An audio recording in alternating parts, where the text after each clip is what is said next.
आज ही मैंने अपने शॉर्ट वीडियो में आपको बताया था कि स्टॉप लॉस लेना क्यों ज़रूरी है और स्टॉप लॉस क्या होता है मैं आपको बताऊंगा। स्टॉप लॉस किसी भी ट्रेडर के पास जो भी उपलब्ध हथियार है और जो भी डिफेंसिव औजार है, तो स्टॉप लॉस उसके डिफेंसिव औजार में सबसे इम्पोर्टेंट औजार होता है।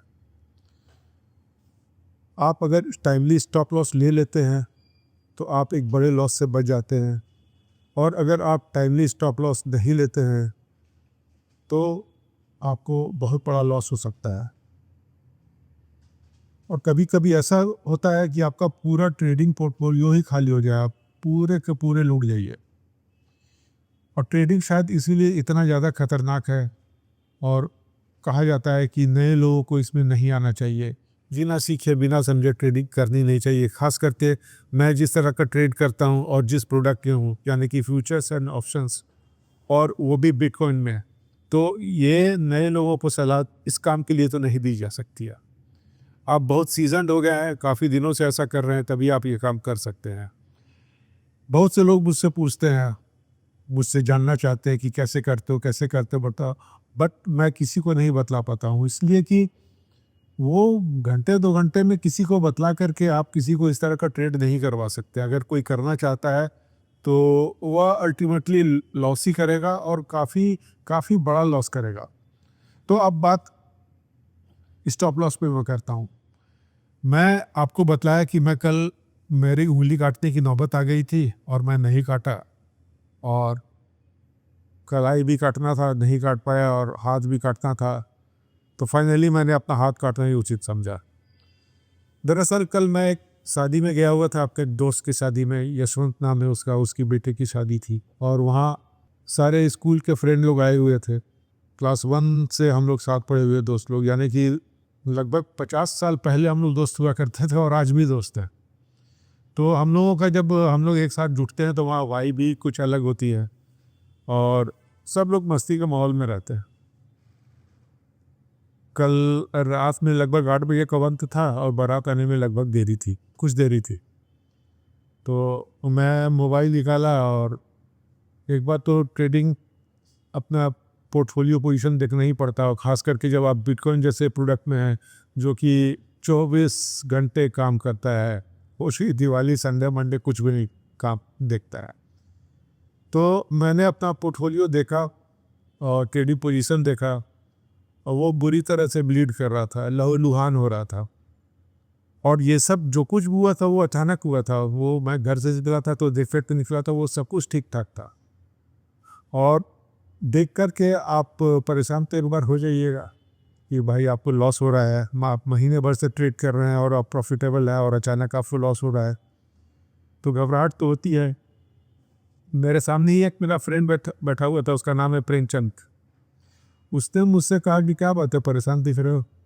तो अब मैं उसको क्या बोलता कि मैं बिटकॉइन में ट्रेड कर रहा हूँ और लॉस हो रहा है, किसी को कुछ समझ में भी नहीं आता। बट मेरा एक और फ्रेंड है चंद्रभानु करके, उसको लगा कि कुछ तो बात है, तो वो आकर के मेरे बगल में बैठ गया और मोबाइल में देख लिया कि मैं क्या कर रहा हूँ। तो उसने कहा कि ट्रेड कर रहे हो। तो मैं बोला नहीं, मार्केट तो 3:30 बजे बंद हो जाता है। मैंने उसको बोला नहीं कि मैं बिटकॉइन में 24/7 वाले ट्रेड में हूँ। और फिर मोबाइल को मैं पॉकेट में रख लिया, और मैं यही सोचा कि चलो देखते हैं, जो होगा दिखा देगा।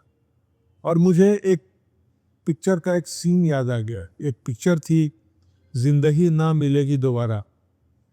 उसमें 3 हीरो थे, और तीनों हीरो अपने स्कूल के ज़माने के बाद काफ़ी दिनों के बाद में मिलते हैं, और हर दोस्त का अपना एक वाइल्ड ड्रीम होता है। वे पारी पारी से हर लोग अपना वाइल्ड ड्रीम पूरा करने जा रहे होते हैं।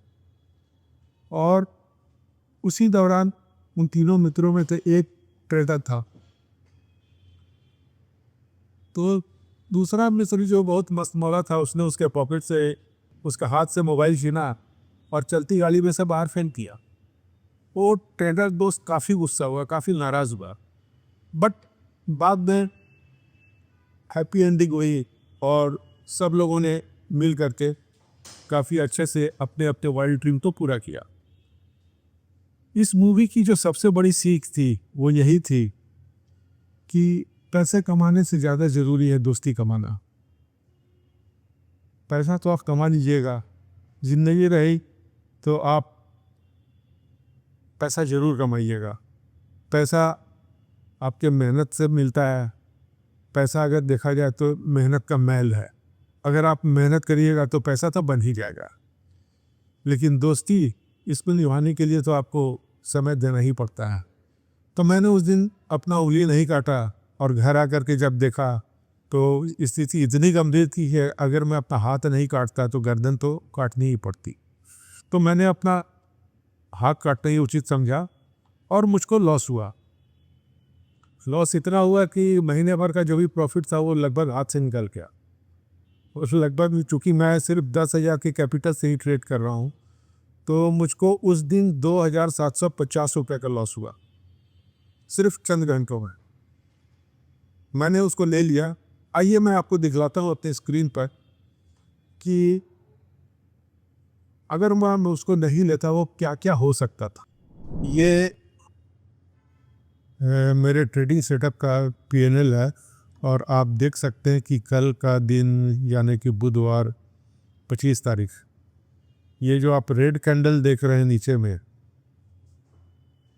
ये आप देख सकते हैं कि ये लॉसेस को दिखला रहा है और ऊपर में जितने भी ग्रीन कैंडल्स है वे मेरे प्रॉफिट्स को दिखला रहा है। तो कल एक ही दिन में मुझको $32, अगर मैं इसे रुपए में कन्वर्ट कर दूं तो ये लगभग 2,750 रुपये का मुझको एक दिन में लॉस हुआ था। और अगर मैं इस लॉस को नहीं लेता तो ये जो रेड कैंडल था वो उसकी हाइट इतनी ज़्यादा हो जाती, वहाँ डेप्थ इतनी ज़्यादा हो जाती कि मेरे जो छोटे छोटे प्रॉफिट से पूरे महीने भर के कमाए हुए वो एक बार में सारे को निकल जाता। तो स्टॉप लॉस तो मैंने ले लिया। और स्टॉप लॉस दरअसल वो चीज़ होती है कि जब भी आदमी ट्रेड लेता है तो यही सोच कर के लेता है कि प्रॉफिट होना है, लेकिन ऐसा हमेशा होता नहीं। बहुत बार वो प्रॉफिट की जगह पे आपको लॉस होने लगता है। तो एक बाउंड्री लाइन तय करनी पड़ती है कि इसके नीचे अगर मेरा लॉस हुआ तो मैं ट्रेड से निकल जाऊंगा, और इसी को कहा जाता है स्टॉप लॉस। अगर आप इस स्टॉप लॉस को नहीं लेते हैं तो अभी आपको अगर मान लीजिए 1% का लॉस हो रहा तो वो बढ़ करके 5% हो सकता है, और वो 5% पर भी अगर आपने स्टॉप लॉस नहीं लिया तो वो बढ़ करके 25% हो सकता है। अगर आपने नहीं लिया तो वो 50%, और वो 90% और 100% तक जा सकता है। और बहुत लोग ट्रेडिंग में स्टॉप लॉस नहीं लेने की वजह से बर्बाद हुए हैं। तो ट्रेडर्स का सबसे बड़ा हथियार, डिफेंसिव हथियार यही है।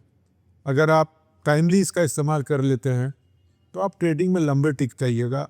और ये ट्रेडिंग तो गेम है बेसिकली प्रोबेबिलिटी का। आप अपने लॉस की प्रोबेबिलिटी को जितना भी कम करते जाइएगा, प्रॉफिट तो आप पाना ही है। सिर्फ मार्केट में आप टिके रहिए, जान मत गंवाइए, प्रतिष्ठा में प्राण नहीं गंवाना है। अगर आप टाइमली अपनी गलती को स्वीकार कर लीजिएगा कि हाँ आपसे ट्रेड गलत हो गया, और आप ट्रेड को काट दीजिएगा और बार बार आप ट्रेड लेते रहिएगा, तो लॉ ऑफ एवरेजेस आपको हमेशा विनर बनाता रहेगा। ज़रूरी है कि आप अपने विनिंग प्रोबेबिलिटी को, जैसे मैं चार्ट देख करके करता हूँ, उसको आप बढ़ाते रहिए और टाइमली स्टॉप लॉस लेकर के अपने लॉसेस की संभावनाओं को कम करते रहिए। अब बात पता की, लॉस तो मैं ले लिया, टाइमली स्टॉप लॉस नहीं लिया, लगभग पूरे महीने भर की प्रॉफिट को मैं गंवा दिया। अब मैं उस लॉस को रिकवर कर पाऊंगा नहीं कर पाऊंगा, इस महीने में अब सिर्फ 2 दिन ही बचे हैं, और उस लॉस को रिकवर करना 2 दिन में आसान तो नहीं है। और अगर आप अपने लॉस को रिकवर करने के लिए ट्रेड करते हैं तो इसे टेक्निकल टर्म्स में रिवेंज ट्रेडिंग कहा जाता है, यानी कि बदला लेने के लिए ट्रेडिंग, और यह बहुत ही खतरनाक है।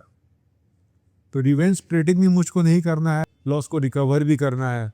तो मैं बिना रिवेंज ट्रेडिंग किए हुए अपने लॉस को कैसे रिकवर कर पाता भी हूँ या नहीं, ये सब देखने के लिए आप मेरे चैनल को ज़रूर आप सब्सक्राइब करिए और देखते रहिए। मैं बिल्कुल आपको प्रैक्टिकल एग्जांपल से समझाने की कोशिश करूँगा ट्रेडिंग को। और कल ही मेरे ट्रेडिंग का, बल्कि 28 तारीख को ही मेरे ट्रेडिंग का इस मंथ का लास्ट डे होगा। मैं अपने ट्रेड को क्लोज़ करूँगा और अपने ट्रेड के क्लोजिंग का जो मंथली रिपोर्ट रहता है, मैं वो वेडनेसडे को यूट्यूब में पोस्ट करूँगा। आप उसको ज़रूर देखिए कि मैंने लॉस किया या अल्टीमेटली प्रॉफिट किया। तो मेरे चैनल में आप बने रहिए, इसे लाइक करिए, सब्सक्राइब करिए। Thank you.